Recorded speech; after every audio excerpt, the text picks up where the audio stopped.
یہ بات حقیقت ہے، ہر انسان کو لگتا ہے کہ جلدی ہو، لیکن کتنی جلدی کی جائے؟ جتنی جلدی کی گنجائش ہوتی ہے۔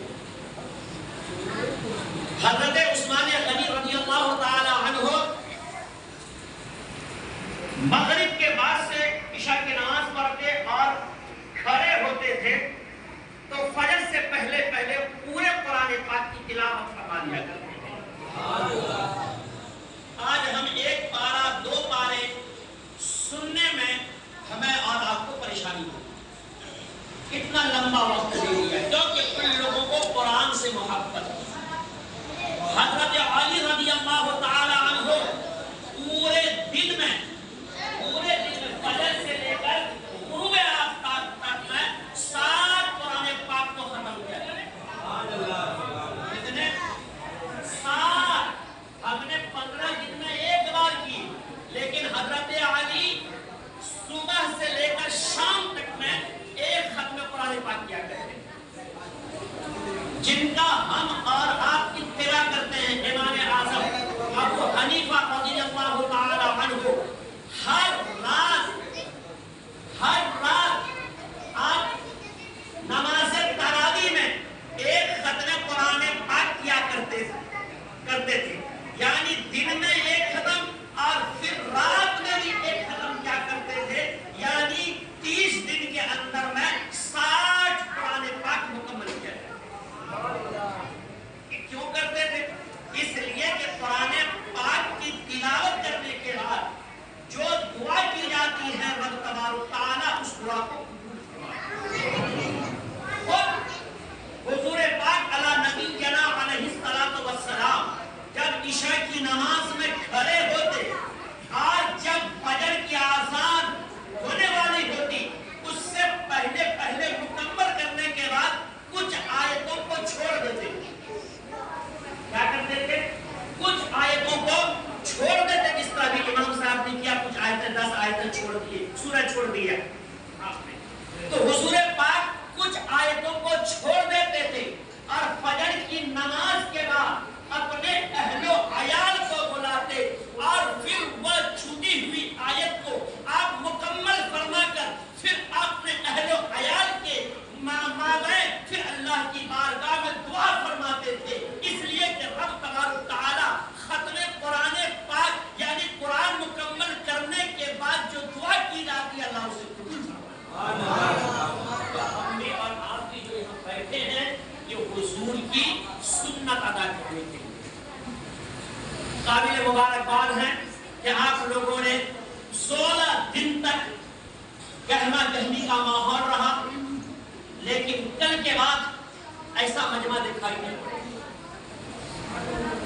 بظاہر رمضان ختم نہیں ہوا، تراویح ختم نہیں ہوئی ہے، قرآن پاک سے مکمل کر لیا گیا ہے، لیکن ہمارے اوپر یہ ذمہ داری ہے کہ ہمیں چاند نکلنے سے پہلے پہلے تک جو ہمارے اوپر نماز سنت موقدہ تراویح کی شکل میں اسے ادا کرنا ضروری ہے۔ تو آپ سے امید رکھتا ہوں کہ انشاءاللہ تعالی جس طرح آج آپ آئے، اس سے پہلے آئے ہیں، اسی طرح آپ رمضان کے چاند نکلنے سے پہلے پہلے تک مسجد میں آئیں گے اور تراویح کی نماز ادا کرنے کی کوشش انشاءاللہ تعالی انشاءاللہ ضرور ہوگا۔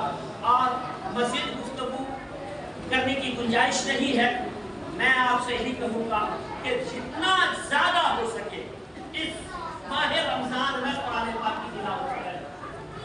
گھر میں اٹھتے بیٹھتے سوتے جب موقع ملے مسجد میں آ جائیں۔ یہ 15 دن جو آپ کو موقع ملا ہے نا، اس میں آپ چاہیں تو کم سے کم ایک اور ختم قرآن پاک دیکھ کر مکمل کرنے کی کوشش ہے۔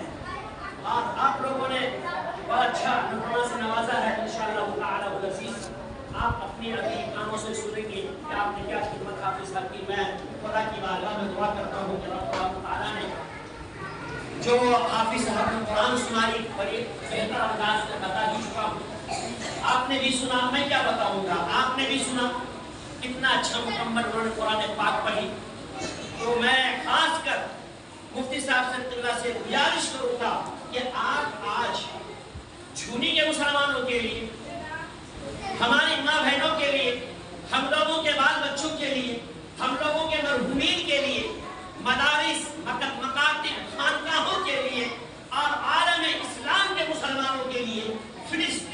مسلمانوں کے لیے دعا کریں گے، کیونکہ آج کی رات اس مسجد میں رحمت و انوار کی بارش ہو رہی ہے، فرشتوں کا ہجوم ہے۔ اگر آپ دعا کریں گے، فرشتے آمین کہیں گے، ہم لوگ آمین کہیں گے، یا آمین رب کی بارگاہ میں قبول ہونا ہی ہے۔ جب تو قبول ہوں گے تو ہماری اور آپ کی بے بستی ہوئی یہ ساری چیزیں سنورتی بھی نظر آئیں گی، اللہ تبارک و تعالیٰ ہمارا مقدر سنوارتا ہوا نظر آئے گا۔ اس لیے آپ لوگ بھاگیں گے نہیں، جائیں گے نہیں۔ جو مین مقصد ہے الدعاء ملک العبادت، دعا عبادت کا کیا ہے؟ مقصد کیا چیز ہے؟ مقصد۔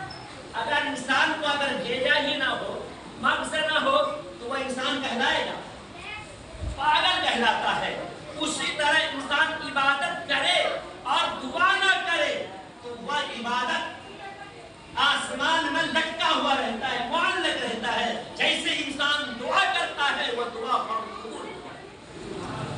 اسی جملے کے ساتھ آئیے کھڑے ہو کر محبت کے ساتھ حضور کی بارگاہ میں سب اسلام پیش کریں۔